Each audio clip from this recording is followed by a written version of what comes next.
अशुभ समाचार, अत्यंत अशुभ समाचार। 3 बार मेरा दुष्ट पुत्र, मेरा बैरी मृत्यु के मुख में गया और जीवित बाहर निकल गया। 3 बार, एक बार नहीं 3 बार, और तीनों बार तुमने उसके मृत्यु का उत्तरदायित्व अपने ऊपर लिया था स्वर भानु, और तीनों बार तुम असफल रहे, पूर्णतः असफल। भगवान में विश्वास कीजिए, सृष्टि में उससे अधिक घातक विष कोई नहीं। जो मैंने राजकुमार की खीर में घोला था, उसके जीभ से छूते ही राजकुमार को दम तोड़ देना चाहिए था। केवल कालकूट ही इससे अधिक प्रभावशाली विष था, जिसे शिव शंकर अंतिम बूंद तक पी चुके थे। मैं स्वयं आश्चर्यचकित हूं कि राजकुमार प्रहलाद बच कैसे गया। वो बच कैसे गया ये मैं नहीं जानता, पर वो अवश्य बच गया, ये मैं अवश्य जानता हूं स्वर भानु। वो जीवित है, वो अभी तक जीवित है स्वर भानु, अभी तक जीवित है, अभी तक। वो मेरे ईश्वरत्व को ललकार रहा है, अभी तक उसकी विष्णु भक्ति मेरे ईश्वरत्व का उपहास कर रही है स्वर भानु। भगवान हिरण्यकशिपु का उपहास केवल तुम्हारे कारण, केवल तुम्हारे कारण स्वर भानु। धिक्कार है तुम्हें, धिक्कार। भगवान, चले जाओ, चले जाओ यहां से स्वर भानु, इससे पहले कि मेरा क्रोध तुम्हारे बचे कुचे शरीर को जलाकर राख कर दे। चले जाओ यहां से। मैं एकांत चाहता हूं, एकांत चाहता हूं।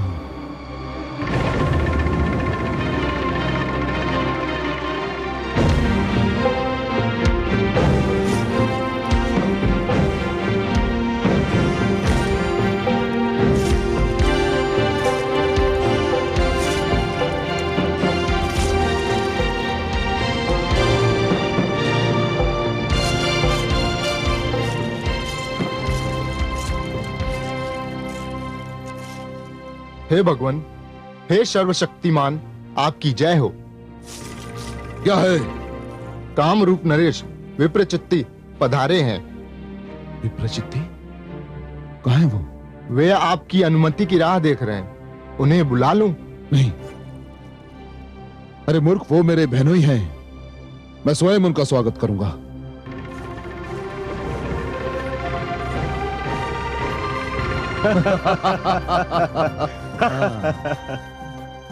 जय हो भगवान हिरण्यकशिपु की जय हो। तो तुम्हें मेरे भगवान होने का समाचार मिल ही गया विप्रचित्ती?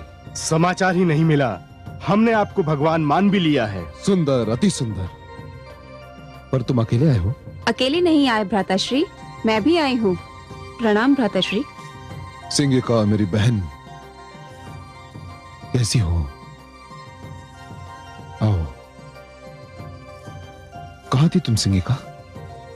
जानती हो, आजकल मैं स्वयं को बिल्कुल अकेला पा रहा हूं। मेरे जीवित रहते हुए यदि मेरा वीरन स्वयं को अकेला पाए तो धिक्कार है मुझे। कहाँ थी तुम इतने दिन? तुम्हें देखे हुए कितना लंबा समय बीत गया। मैं तप कर रही थी भ्राताश्री, बहुत कठोर और लंबी तपस्या। तपस्या? किसकी तपस्या कर रही थी तुम? अग्निदेव की तपस्या भ्राताश्री, और उन्होंने मुझे प्रसन्न होकर वरदान भी दे दिया है। सुंदर, अति सुंदर। क्या वरदान मिला तुम्हें? अग्निदेव ने मुझे वरदान दिया है कि अब आग मुझे जला नहीं सकती। मैं अग्नि पर चल सकती हूँ, उसमें रह सकती हूँ, मुझ पर कोई प्रभाव नहीं होगा। अत्यंत सुंदर मेरी बहना, अत्यंत सुंदर। और वरदान पाते ही मैंने ये निर्णय किया कि इसका सर्वप्रथम प्रदर्शन मैं अपने भ्राताश्री भगवान हिरण्यकशिपु के समक्ष करूंगी, इसीलिए यहाँ मैं आई हूँ। केवल मेरे ही सामने क्यों मेरी बहना? इस चमत्कार को, इस अद्भुत वरदान को तो सारे सामंतों को देखना चाहिए और जानना चाहिए कि केवल भगवान हिरण्यकश्यप ही नहीं, उसकी बहन भी महान है, शक्तिशालिनी है।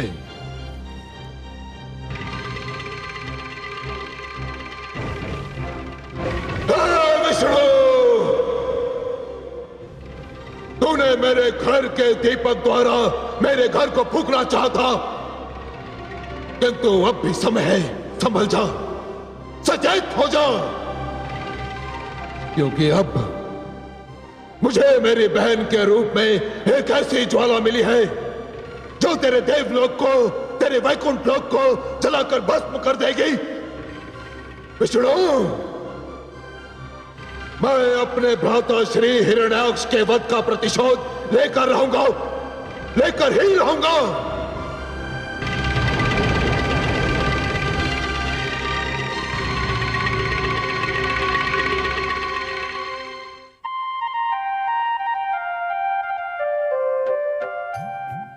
आप मुस्कुरा रहे हैं कमलनयन? हिरण्यकशिपु की दुष्टता तो अब और भी बढ़ जाएगी। उसके इस खेल में अब उसकी बहन सिंहिका भी सहयोग देगी। हाँ महादेवी, इस कथा में पात्र तो निरंतर बढ़ते ही जा रहे हैं। अब सिंहिका इस कथा का नया पात्र है। अब यह कथा और रोचक बन जाएगी। परंतु क्या सिंहिका के आने से हिरण्यकशिपु की शक्ति बढ़ नहीं जाएगी? हो सकता है, पर शक्ति भ्रष्ट करती है महादेवी, और सीमा से अधिक शक्ति तो सीमा से अधिक भ्रष्ट बना देती है। असत्य और अहंकार की शक्ति जितनी बढ़ती है, सर्वनाश उतना ही समीप आ जाता है। महादेवी, जिस प्रकार वृक्ष जितना ऊंचा होता जाता है, उसके गिरने की संभावनाएं भी उतनी ही बढ़ती जाती हैं। उसी प्रकार अहंकार जितना बढ़ता है, उसका अंत होना उतना ही निश्चित होता जाता है। सिंहिका को विश्व याद करेगा, अवश्य याद करेगा, पर वो इसलिए नहीं कि वो शक्तिशालिनी है, वरन इसलिए कि वो हिरण्यकशिपु को उसके पतन के समीप ले गई। बहुत दिन हो गए थे आपको देखे हुए। प्रणाम कामरूप नरेश। प्रणाम भाविश्री। ये मैं क्या सुन रही हूँ? बहन सिंहिका, आप अग्नि में प्रवेश करेंगी और अग्नि का आप पर कोई प्रभाव न होगा? विश्वास नहीं होता। हाथ कंगन को आरसी क्या भाभीश्री, आप स्वयं देख लीजिएगा। आप आएंगी ना? ऐसा अद्भुत चमत्कार देखने वही नहीं आएगा जो अभागा होगा। मैं अवश्य आऊंगी। मुझे तो अभी से संध्या की प्रतीक्षा है।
महारानी सिंगिका की महारानी सिंगिका की महारानी सिंगिका की महारानी सिंगिका की महारानी सिंगिका की महारानी सिंगिका की महारानी सिंगिका की क्षण भर के लिए मैं इस भय से कांप उठी थी कि कहीं अग्निदेव कोई अनर्थ न कर डालें। परंतु जो हुआ उसे देखकर अपने नेत्रों पर विश्वास नहीं हो रहा था। लग रहा था कि हम जागते नेत्रों से कोई स्वप्न देख रहे हैं। वास्तव में ये चमत्कार था।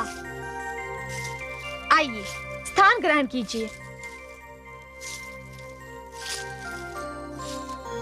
भाभी श्री, अग्निदेव ने ये अभय वरदान देते हुए मुझे विश्वास दिलाया था कि मैं कहीं भी और कभी भी अपनी रक्षा के लिए इस शक्ति का प्रयोग कर सकती हूँ। महारानी, क्या आप भूल गए ये सिंगिका किसकी बहन है? भगवान सर्वशक्तिमान हिरण्यकशिपु की। भगवान, महारानी सिंगिका के रोमांचक प्रदर्शन को देखने सभी आए, किंतु राजकुमार प्रहलाद नहीं आए। क्या वो इन दिनों गुरुकुल में हैं? हमने तो उन्हें आज तक देखा भी नहीं। किसका नाम ले लिया आपने कामरूप नरेश? किसका नाम ले लिया?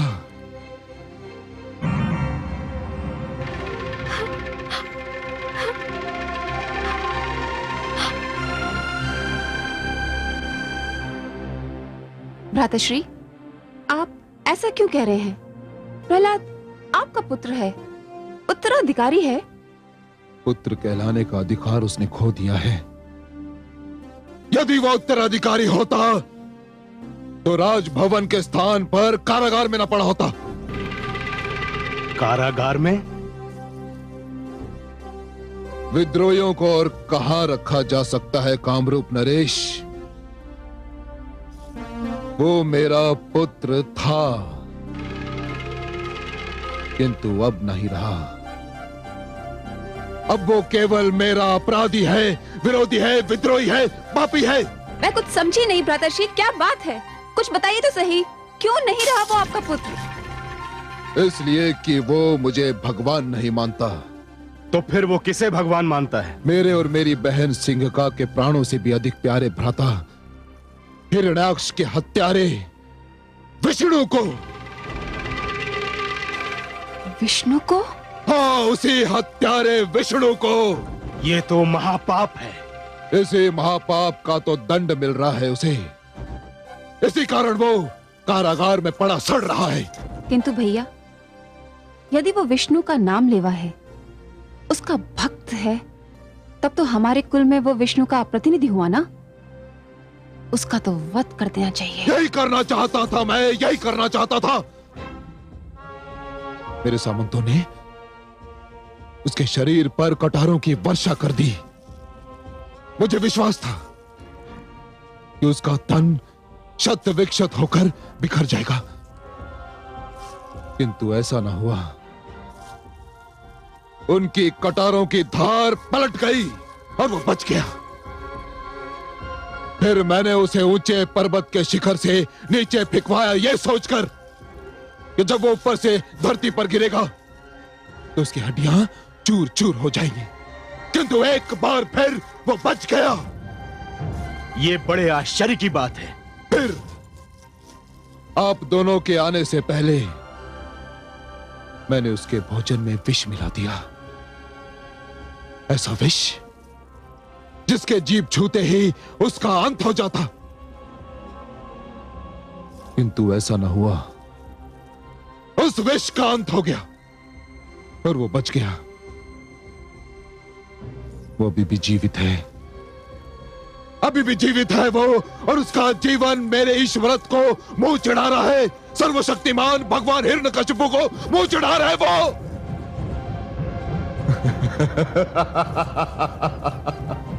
किंतु कब तक बचेगा वो मेरे प्रकोप से? एक ना एक दिन उसे मरना ही होगा, मेरे इन्हीं हाथों से, मेरे इन्हीं हाथों से। वो तो ठीक है भगवान, परंतु प्रहलाद का अंत एक नई समस्या का आरंभ भी तो सिद्ध हो सकता है। कैसी समस्या? आपके उत्तराधिकार की समस्या, आपके सिंहासन के लिए एक युवराज की समस्या।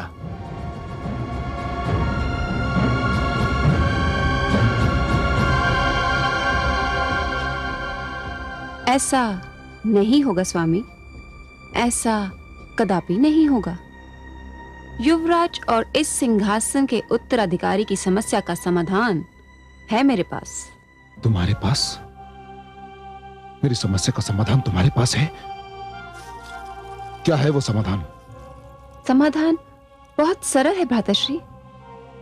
इस कुल की मर्यादा के लिए, इस वंश के गौरव के लिए मैं अपने प्राणों से प्रिय भाई को उसके दिए हुए वचन से मुक्त कर दूंगी। नहीं, नहीं, कदापि नहीं। यह असंभव है। मैं अपने दिए हुए वचन से विमुख नहीं हो सकता। क्या कहेगा संसार? क्या कहेगा इतिहास कि सर्वशक्तिमान भगवान हिरण्यकशिपु ने अपने स्वार्थ के लिए अपनी बहन को दिया हुआ वचन तोड़ दिया? कदापि नहीं। हे कमल नयन, किस वचन की बात कर रहे हैं दुष्ट भाई बहन? महादेवी, अब कथा एक नया मोड़ लेने वाली है। विधाता भी अद्भुत कथाकार हैं। जैसे जैसे कथा आगे बढ़ रही है, वो पात्रों की संख्या बढ़ाते जा रहे हैं। आपके पुत्र की महानता की कथा में अब नए पात्र प्रवेश कर रहे हैं। पर ये नए पात्र हैं कौन? ये तो आप सिंहिका और हिरण्यकशिपु के मुख से सुनेंगी, तभी आनंद आएगा। मैं तो बस इतना जानता हूं कि ये नए पात्र आपके पुत्र प्रहलाद की महत्ता और बढ़ा देंगे। हिरण्यकशिपु अपने जिस पुत्र को अपने मार्ग से हटाना चाह रहा है, वही पुत्र उसके लिए और भी अनिवार्य और महत्वपूर्ण होता जा रहा है। तनिक सुनिए तो उनका वार्तालाप। भगवान हिरण्यकशिपु, कोई नहीं कहेगा कि आप अपने वचन से विमुख हो गए। कोई यह भी नहीं कहेगा कि आपने अपना वचन तोड़ दिया, क्योंकि कोई नहीं जानता कि वो वचन क्या था। हाँ भ्राताश्री, ठीक कह रहे हैं कामरूप नरेश। ये भेद केवल हम चार जानते हैं। मैं, मेरे स्वामी, आप और भाभी श्री महारानी कयाधु कि प्रहलाद आपकी पहली संतान नहीं है। भाभी श्री कयाधु ने पहले एक पुत्र आह्लाद को जन्म दिया था, जिसे आप लोगों ने मेरे गोद में केवल इसलिए डाल दिया था क्योंकि मैं पुत्रहीन थी, अपने स्वामी को उत्तराधिकारी नहीं दे सकती थी। इतना महान उपकार केवल आप ही कर सकते थे भगवान। आपने हमें अपना पुत्र भी दिया, और ये वचन भी कि संसार कभी नहीं जान पाएगा कि आह्लाद हमारा नहीं, आपका पुत्र है। मैं तो इसमें भविष्य की महानता को भी मानती हूँ। कौन स्त्री हंस के अपनी कोख से जन्मे हुए पुत्र को किसी दूसरी स्त्री को देगी? और मुझे पुत्र देकर भावेशी ने कभी उसका नाम भी अपने मुख से न लिया। इसलिए मैंने सारी आशाएं प्रहलाद पर लगा रखी थी, सारी आशाएं। यूं तो मुझे तीसरा पुत्र प्रहलाद भी मिला, किंतु वो जन्म से ही रोगी है। बड़े बड़े वैद्यों ने हार मान ली, किंतु उसके रोग का उपचार न मिला। अब सारा जीवन उसे रोग शैया पर बिताना पड़ेगा। मैं जानती हूं, इसीलिए तो आपको इस वचन से मुक्त कर रही हूं भ्राताश्री। अब आह्लाद कामरूप नरेश भी बनेगा और असुर लोक नरेश भी। मैं तो औलाद को तुरंत यहाँ बुलाना चाहती हूँ। किंतु सबसे जटिल समस्या का समाधान क्या होगा? मैं इस दुष्ट प्रहलाद का क्या करूं? क्या करूं? उसे सही मार्ग पर लाने का एक प्रयास मैं भी करना चाहती हूँ। मैं उसे मिलना चाहती हूँ भ्राताश्री। मैं उसे बताऊंगी कि वो किन अंधेरों में भटक रहा है। मैं उससे कारागार में मिलूंगी, अभी इसी समय। क्या मुझे अनुमति है? तुम्हें अनुमति की आवश्यकता नहीं है बहन। तुम अभी और इसी समय उस दुष्ट से मिल सकती हो। जाओ।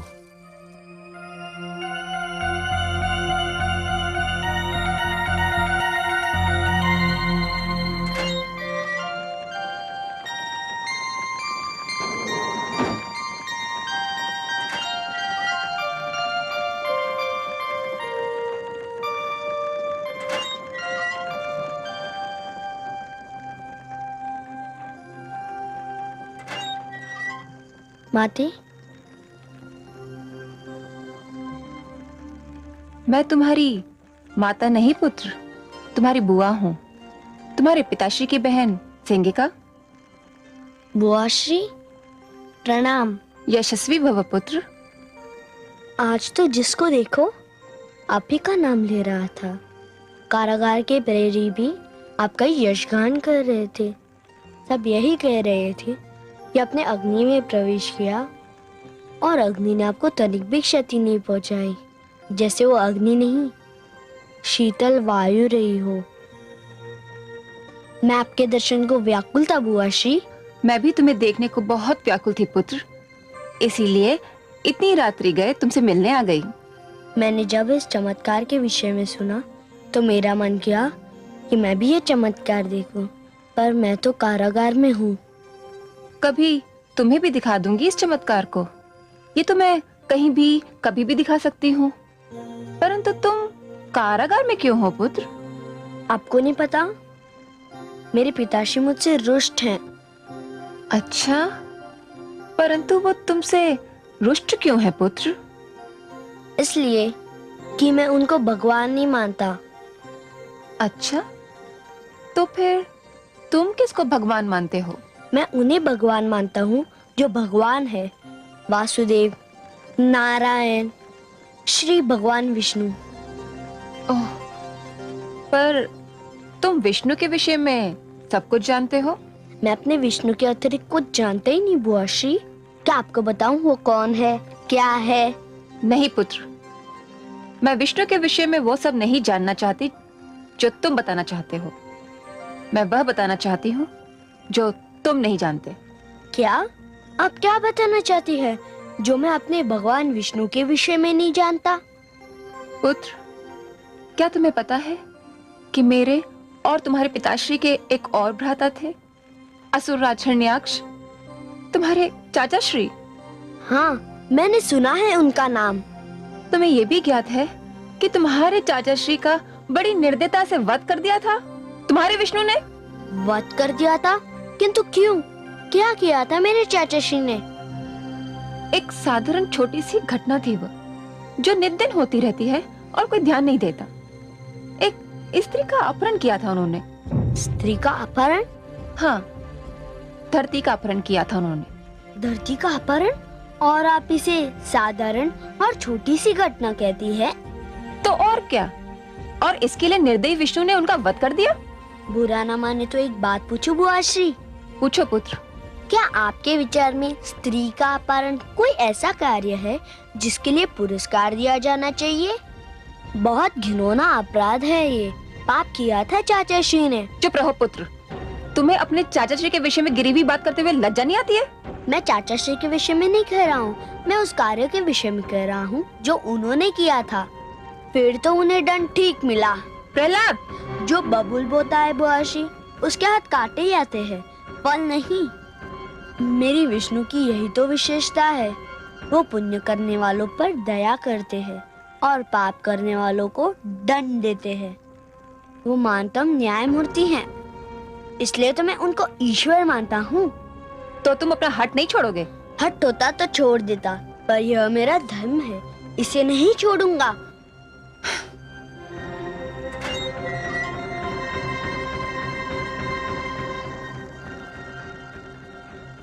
पुत्र, क्या तुम जानते हो कि तुम्हारा एक और भाई भी है?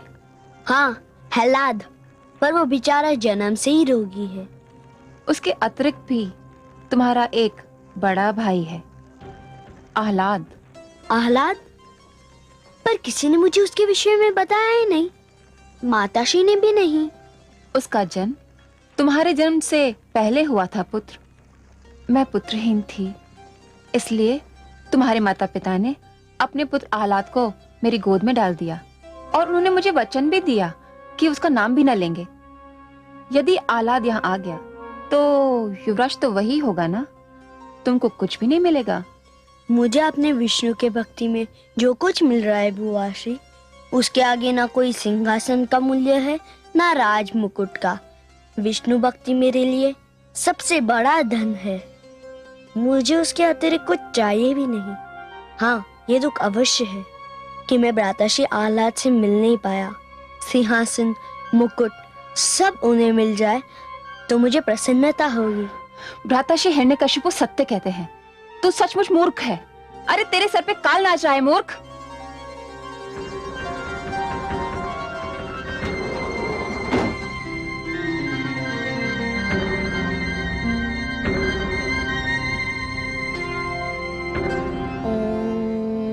नमो भगवती वासुदेवाय। देखा कमल नयन, मेरे पुत्र का अडिग विश्वास। देखा महादेवी, भली भांति देखा।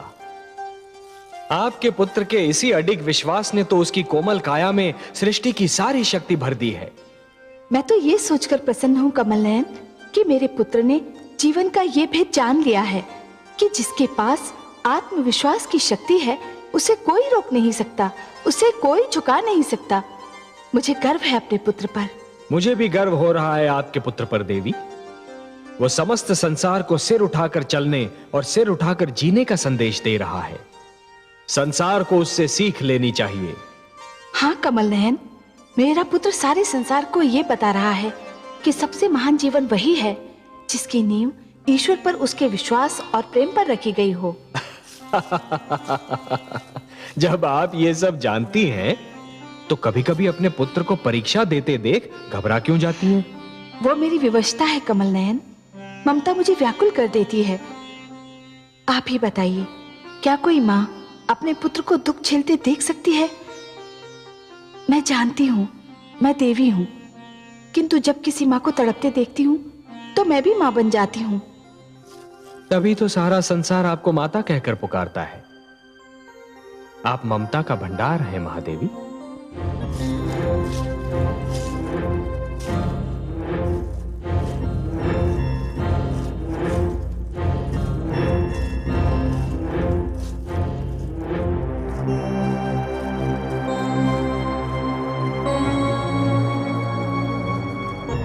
प्रहलाद तो सत्य में हमारा बैरी है, उसका तो वध होना ही चाहिए। तो तुम भी असफल हो गई। मैं जानता था, भली भांति जानता था कि वो समझाने बुझाने की सीमाओं से बहुत आगे निकल चुका है। उसके सिर पर विष्णु प्रेम का भूत सवार है, वो किसी के नहीं सुनेगा। तब तो हमें आहलाद को बुलाना ही होगा और उसे युवराज बनाने की घोषणा करनी ही होगी।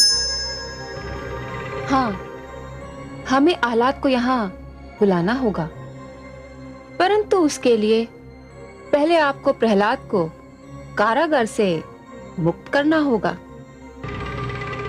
क्या क्या कहा तुमने कि मुझे प्रहलाद को कारागार से मुक्त करना होगा? अपने बैरी को मुक्त करना होगा? कारागार से भी और जीवन से भी। ये क्या कह रही हो तुम? मैं सत्य कह रही हूं भ्राताश्री। मैं उसे आहलाद के नाम एक पत्र देकर भेजूंगी और कामरूप में मृत्यु उसकी प्रतीक्षा कर रही होगी। 3 बार मैं ये सुन चुका हूं कि उसकी मृत्यु निश्चित है। किंतु हर बार वो बच जाता है।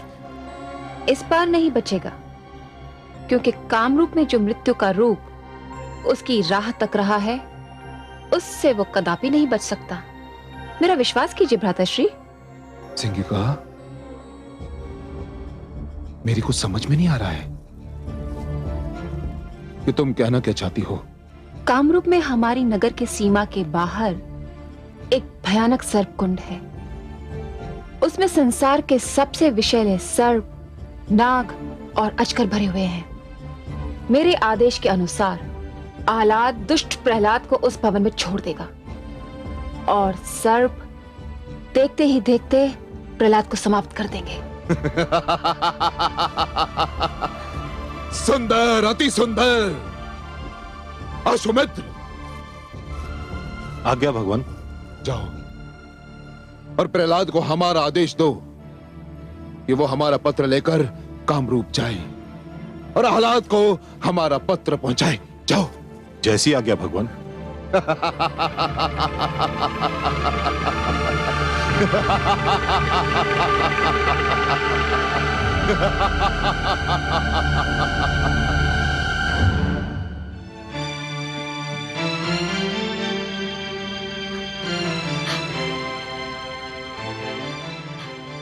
ये तुम क्या कर रही हो बहन सिंगिका? क्या कर रही हूं मैं? मेरे पुत्र के लिए मेरे स्वामी की शत्रुता क्या कम थी, जो तुमने भी शत्रुता पर कमर कस ली?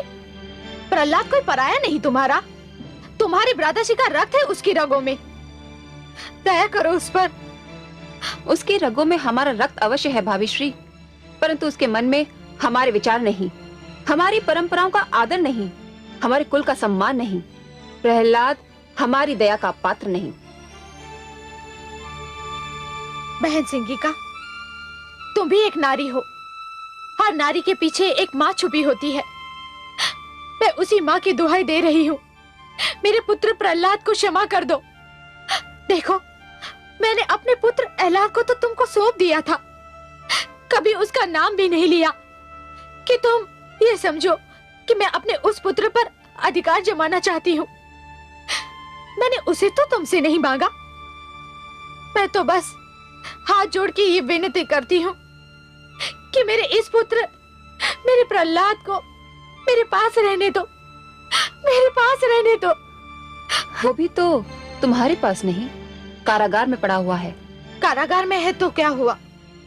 मेरे मन को ढाढ़स तो है कि वो जीवित है, कहीं आसपास है। भाभीश्री, ये हमारे कुल के सम्मान और हमारे विश्वास का प्रश्न है। अरे प्रहलाद तो क्या, यदि मेरे कोख से जन्मे हुए ने मेरे भ्राताश्री से विद्रोह किया होता तो मैं उसका भी वध कर देती। बहन सिंगिका, बहन सिंगिका।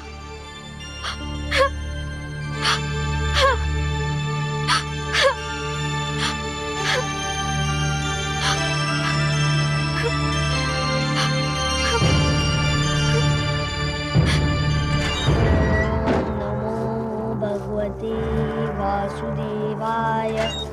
ओम नमो भगवते वासुदेवाय। ओम नमो भगवते प्रणाम राजकुमार प्रहलाद। वासुदेवाय।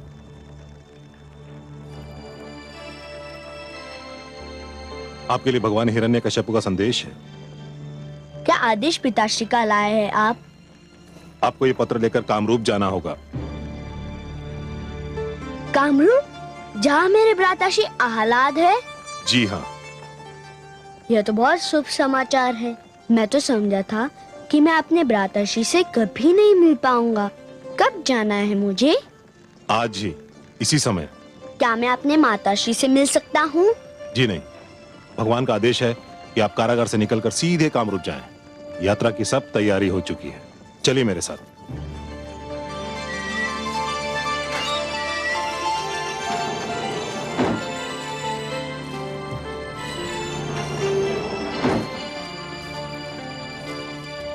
हे कमल नयन, ये सब क्या हो रहा है?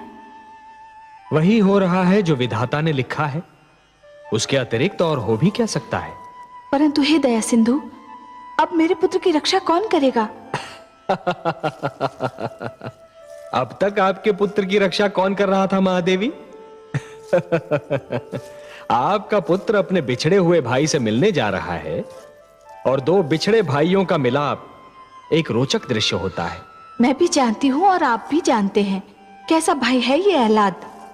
जिस प्रकार भेड़ियों में पला मानव पुत्र भी भेड़िया बनकर रह जाता है, उसी प्रकार असुरों के बीच रहकर अहलाद भी पूर्ण रूप से असुर बन चुका है।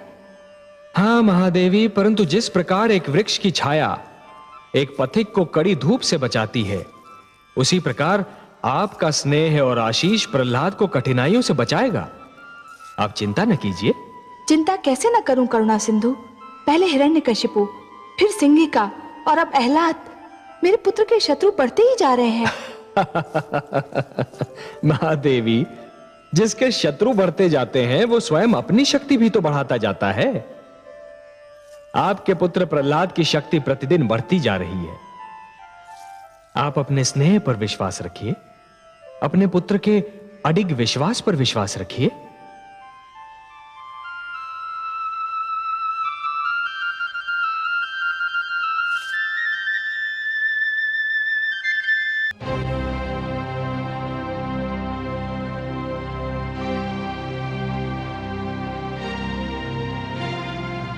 युवराज आह्लाद की जय हो। असुर लोक के राजकुमार प्रहलाद पधार रहे हैं।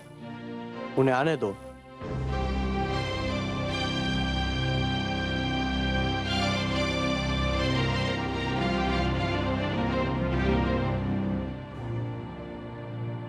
भ्राताश्री,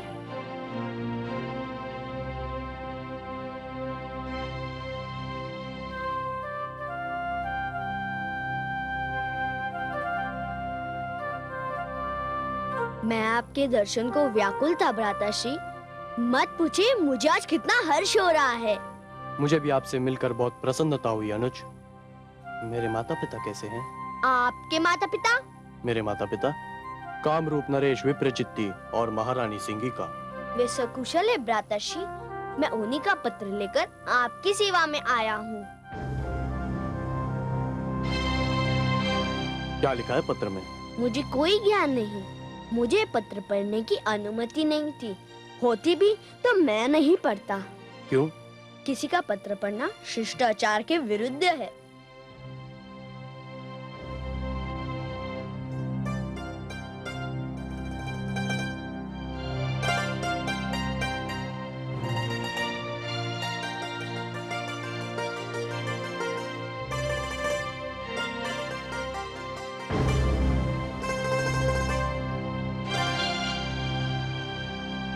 तो तुम विष्णु के महान भक्त हो? क्या ये भुआशी ने पत्र में लिखा है? हाँ, और मुझे आदेश दिया है कि तुम्हें हमारे राज्य के प्रसिद्ध विष्णु मंदिर का दर्शन कराया जाए।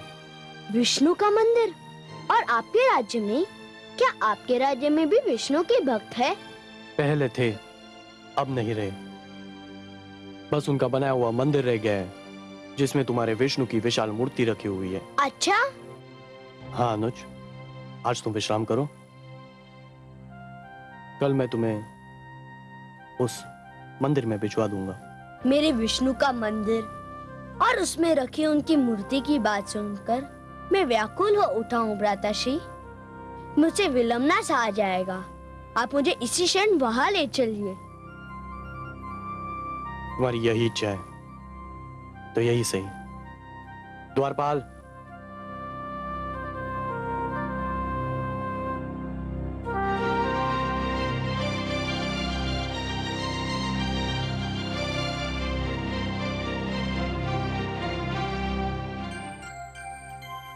मेरे अनुज को इसी समय मंदिर के दर्शन करा दिए जाएं। जो आज्ञा युवराज। आपको कोटि कोटि धन्यवाद भ्राताश्री। मैं मंदिर के दर्शन के उपरांत आप ही के पास आ जाऊंगा। हाँ हाँ, क्यों नहीं, मैं तुम्हारी प्रतीक्षा करूंगा।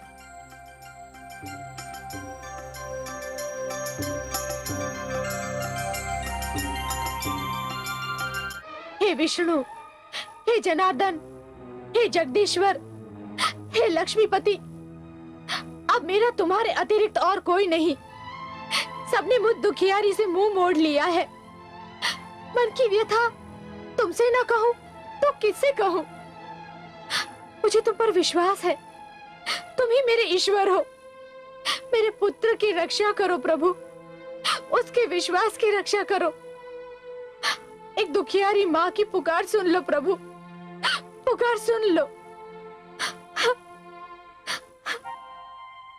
ओम नमो भगवते वासुदेवाय।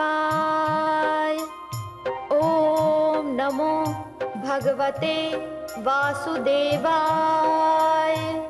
ओम नमो भगवते वासुदेवाय।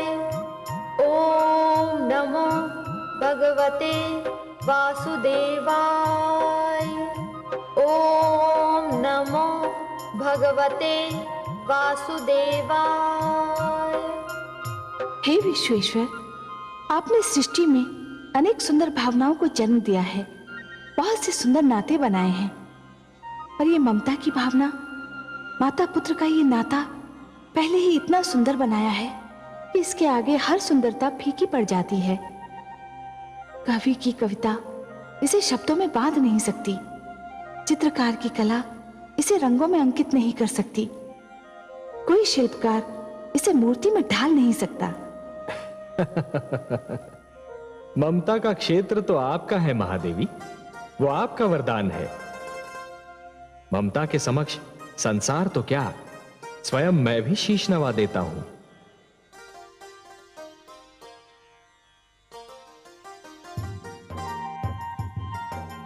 मुझे तो कयाधु की ममता में भी आप ही का रूप दिखाई दे रहा है महादेवी। ओम नमो भगवते वासुदेवाय।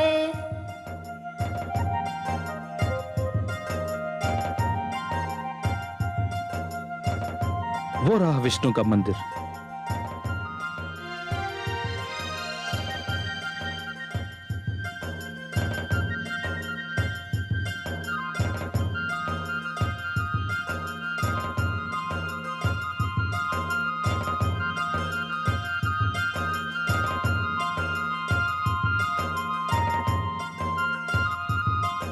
यही वो मंदिर है राजकुमार, जिसके अंदर विष्णु की मूर्ति है।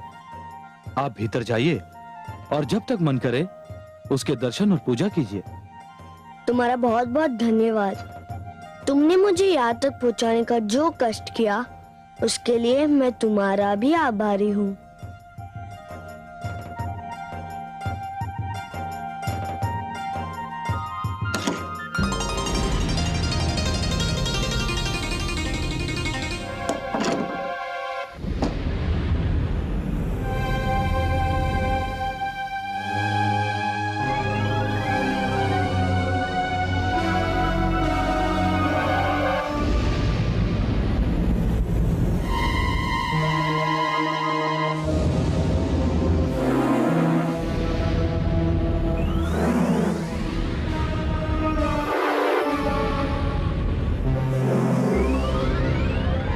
भ्राताश्री ने तो कहा था कि ये भगवान विष्णु का मंदिर है, पर ये तो कोई सर्पकुंड और नाग भंडार दिखाई देता है।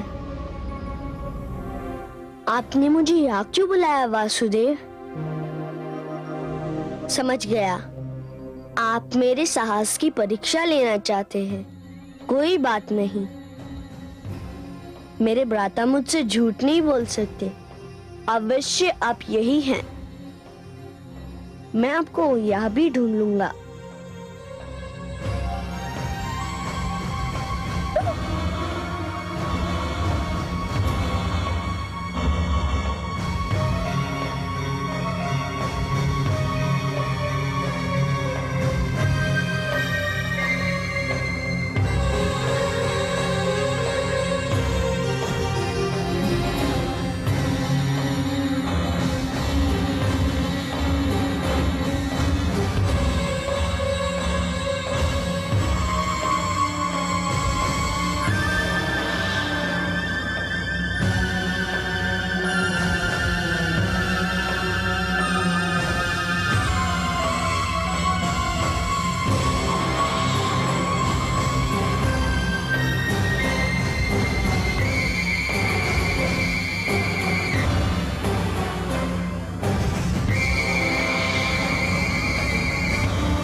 भगवते वासुदेवाय।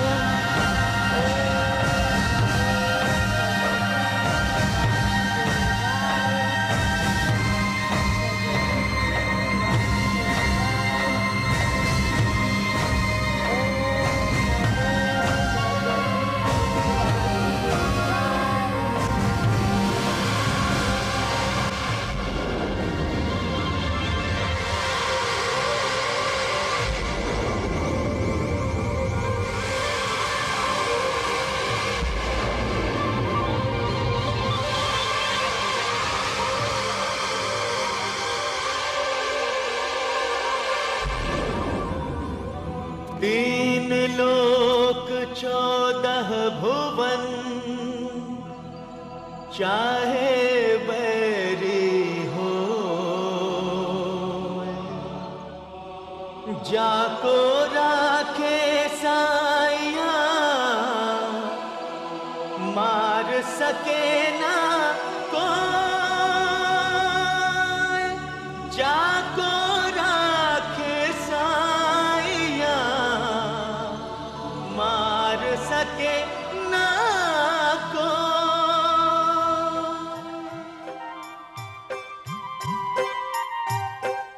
अच्छा, तो आप यहाँ छिपे हुए थे। देखा, मैंने आपको ढूंढ लिया ना। आप मुझसे दूर रह ही नहीं सकते और मैं आपसे दूर नहीं रह सकता। ओम नमो भगवते वासुदेवाय। ओम नमो भगवते वासुदेवाय। ओम नमो भगवते वासुदेवाय। ओम नमो भगवते वासुदेवाय।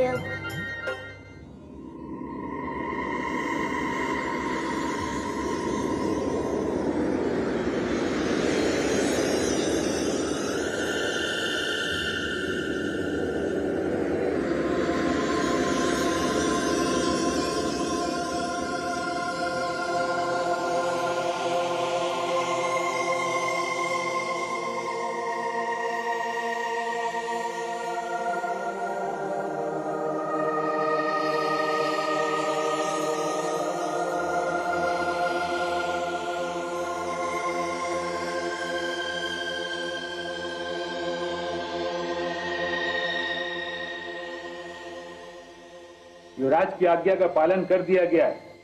मैंने राजकुमार प्रहलाद को सर्पकुंड के भीतर छोड़कर द्वार बंद कर दिया है। ये तो बहुत ही शुभ समाचार है। अब तो समय भी बहुत बीत चुका है। हाँ युवराज, अब तक तो सर्प और अजगर राजकुमार प्रहलाद को चट कर चुके होंगे।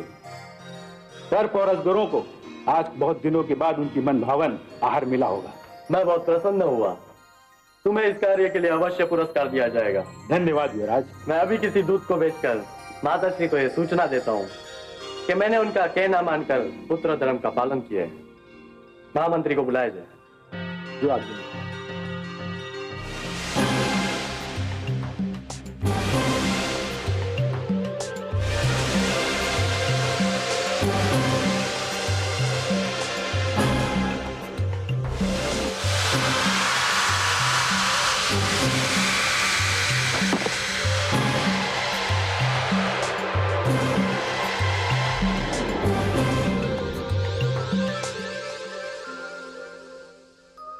महादेवी, देखा आपने महादेवी, देखा विधि का न्याय। आह्लाद ने प्रहलाद को मारने के लिए सर्प को शस्त्र बनाया था, परंतु वह स्वयं मृत्यु के घर जा पहुंचा। षड्यंत्र कभी नहीं फलता महादेवी, षड्यंत्र कभी नहीं फलता। सिंहिका ने अहंकार को षड्यंत्र का एक अंग बना लिया था और स्वयं आह्लाद उस षड्यंत्र का लक्ष्य बन गया। हाँ कमल नयन, आह्लाद पुत्र प्रहलाद का भाई था, सगा भाई। परंतु कितने आश्चर्य की बात है कि एक ही माता की कोख से जन्मे दो पुत्रों के संस्कारों में इतना अंतर था।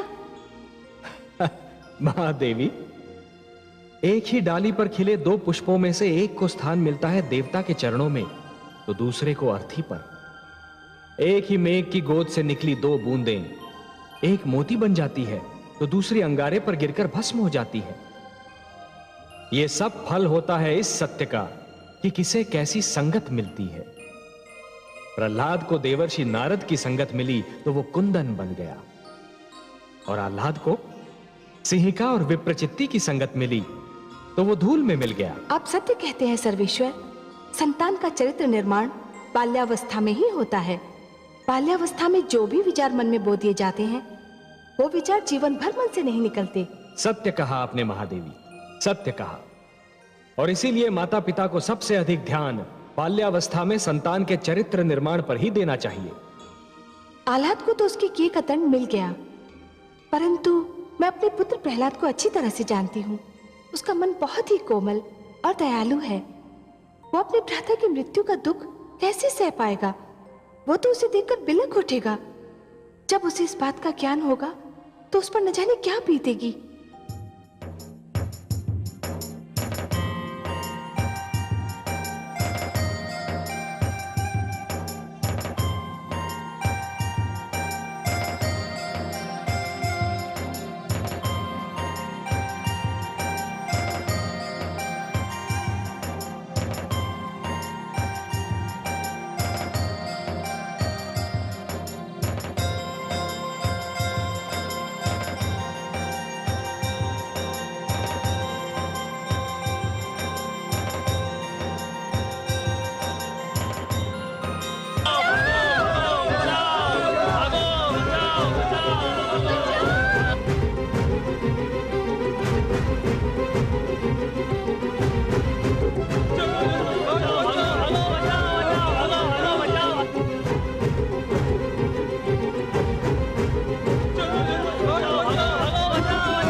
माता जी, छायानगर पर आतंक क्यों छाया हुआ है? जिसे देखो वो भयभीत होकर भाग रहा है। ऐसे कौन सा प्रकोप टूट पड़ा है? प्रकोप? हाँ, प्रकोप ही तो टूट पड़ा है। नगर की सीमाओं से परे जो सर्पकुंड था, न जाने कैसे उसके द्वार खुल गए और सारे सर्प और अजगर निकलकर नगर में घुस आए और नगर वासियों के घरों में घुस रहे हैं। सर्प और अजगर? हाँ पुत्र, न जाने किसका श्राप लगा है हम नगर वासियों को।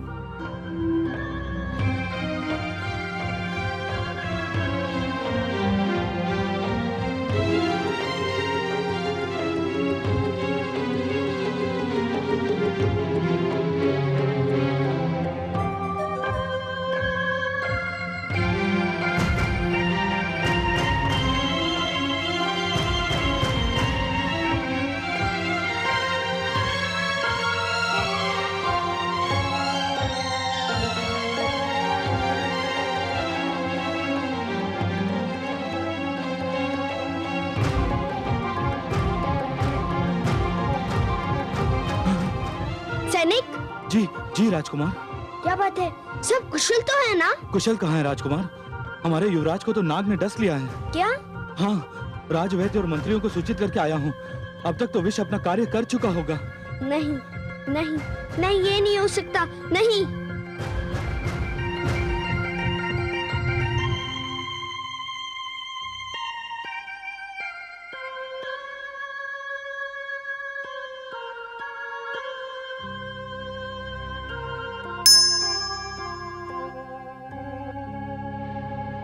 राजवैद्य, क्या युवराज के बचने की कोई संभावना है?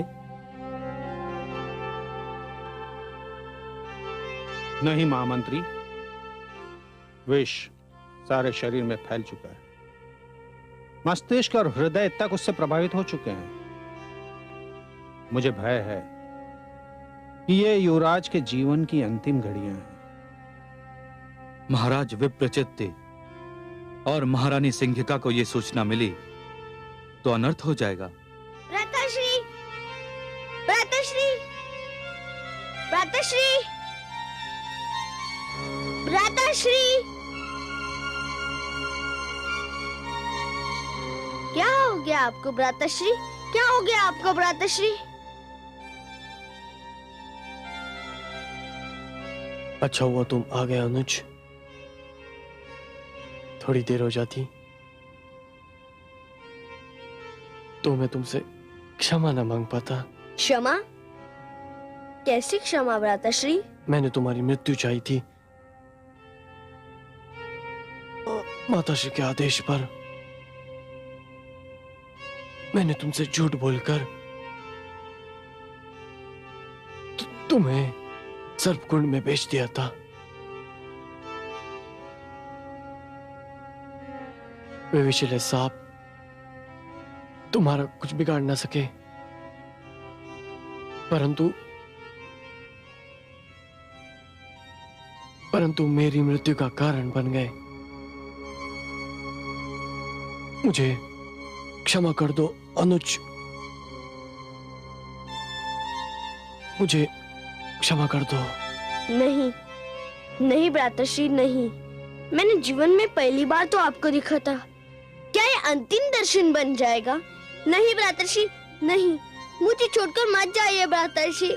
नहीं भ्राताश्री, नहीं भ्राताश्री, मुझे छोड़कर मत जाइए। नहीं भ्राताश्री।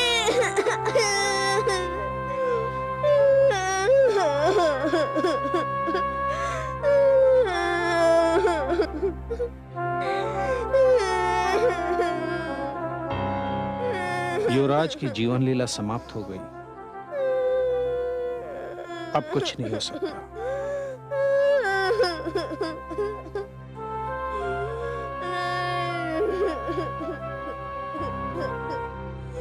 अब हमें युवराज के अंतिम संस्कार की तैयारी करनी चाहिए। राजकुमार, मैं महाराज और महारानी को सूचना भिजवाने का प्रबंध करता हूं। उनको शीघ्र, अति शीघ्र यहां आ जाना चाहिए। युवराज अब नहीं रहे। यदि वे दोनों शीघ्र न लौटे तो कामरूप में अराजकता और अशांति फैल सकती है। आप युवराज के शव के पास ही ठहरे हैं, मैं भी आता हूं। चलिए।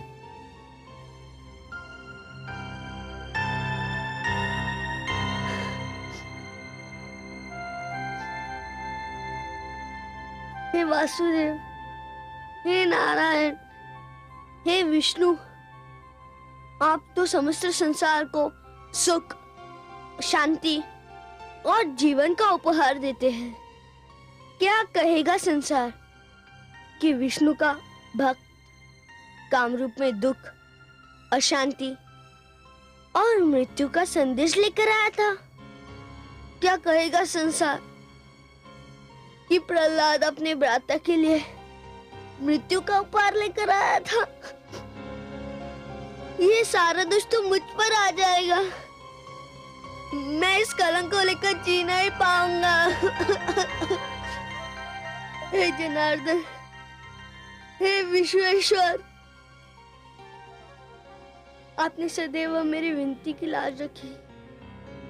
मैं आपसे विनती करता हूँ, मेरी सहायता कीजिए। हे विष्णु भगवान, मेरे भ्राता ने तो केवल अपने माता पिता के आदेश का पालन किया था। उन्हें दंड मत दो भगवान, उन्हें दंड मत दो। मेरी विनती सुन लो भगवान, उन्हें दंड मत दो।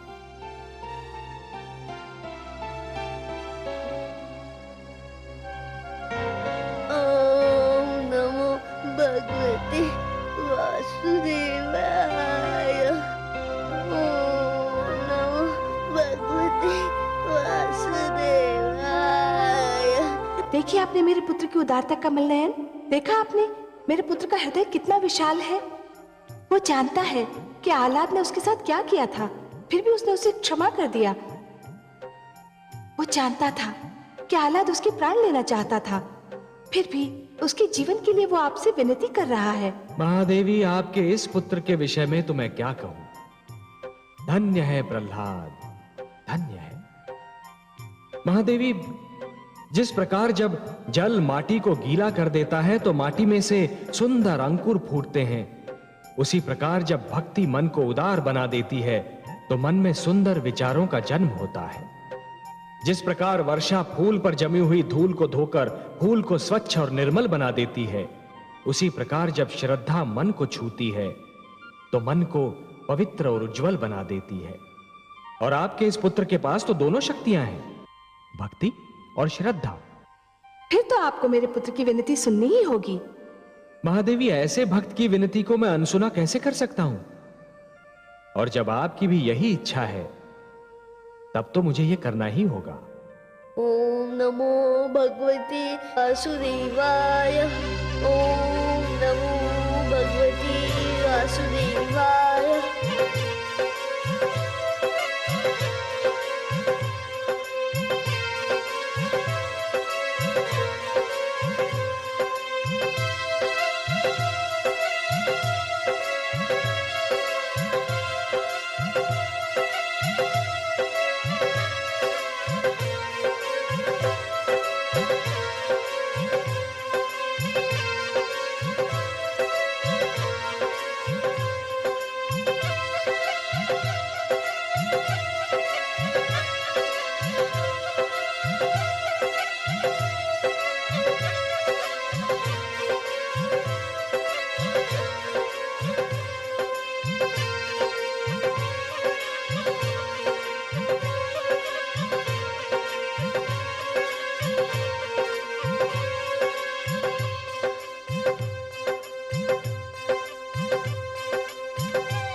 अनुज, प्रिय अनुज, भ्राताश्री, ये तो चमत्कार हो गया। मैं मरकर फिर से जीवित हो गया। पुनः जीवन मिल गया मुझे।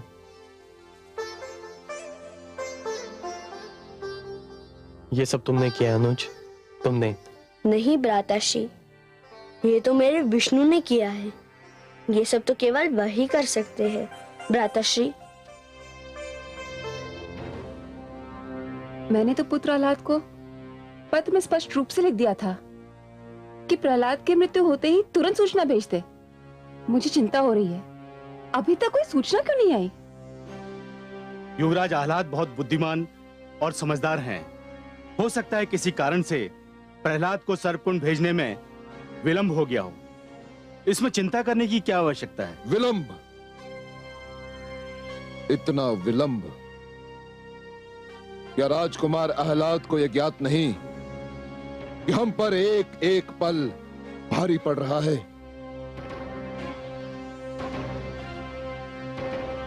भगवान हिरण्यकशिपु की जय हो। काम रूप से संदेश वाहक आया है और वो उपस्थित होना चाहता है। आ गया, संदेश वाहक आ गया, शुभ समाचार लेकर आ गया। मैं ना कहता था कि चिंता करने की कोई आवश्यकता नहीं। संदेश वाहक को तुरंत भेज दो। जो आ गया।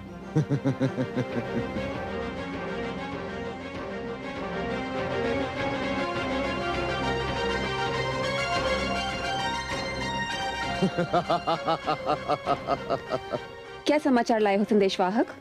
बहुत दुखद समाचार है महारानी। समाचार सुखद है या दुखद, इसका निर्णय हम करेंगे। तुम समाचार सुनाओ। सारा कामरूप शोक सागर में डूबा हुआ है। दुष्ट, व्यर्थ की बातें न कर, समाचार सुना। संदेश यह है कि युवराज क्या हुआ मेरे पुत्र आह्लाद को? महारानी, नाग के डसने से युवराज आह्लाद की मृत्यु हो गई है। क्या? हे भगवान, पुत्र आह्लाद। असंभव! दुष्ट, ठीक से नाम ले रहा है कि नहीं? मृत्यु आह्लाद की नहीं, प्रहलाद की हुई होगी। नहीं महाराज, मुझ में इतना साहस कहां कि मैं आपको झूठा समाचार दे सकूं।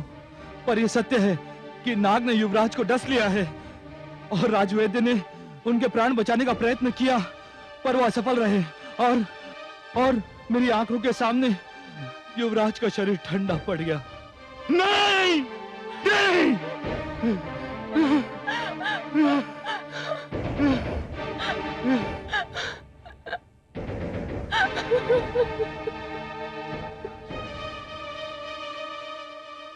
और प्रहलाद, उस दुष्ट का क्या हुआ? वो तो जीवित हैं। मैंने उन्हें अपनी आंखों से सर्पकुंड से जीवित लौटते देखा था। उल्टा हो गया, सब कुछ उल्टा हो गया। अनर्थ हो गया भ्राताश्री, अनर्थ हो गया। मैं अपना पुत्र कहां से लाऊंगी भ्राताश्री, कहां से लाऊंगी?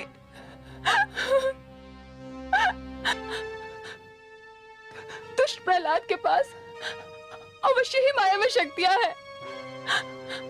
नाग ने उसे डसने के स्थान पर मेरे पुत्र को डस लिया, मेरे पुत्र को।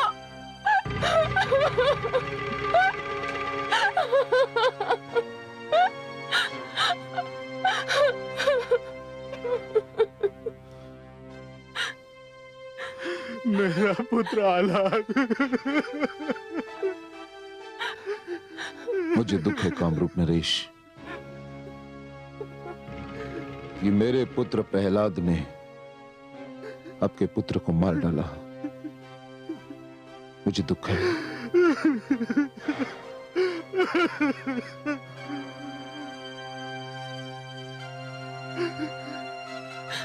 मैं लुट गई भ्राताश्री, मैं लुट गई। प्रहलाद ने मुझे लूट लिया। दुष्ट ने मुझे लूट लिया भ्राताश्री।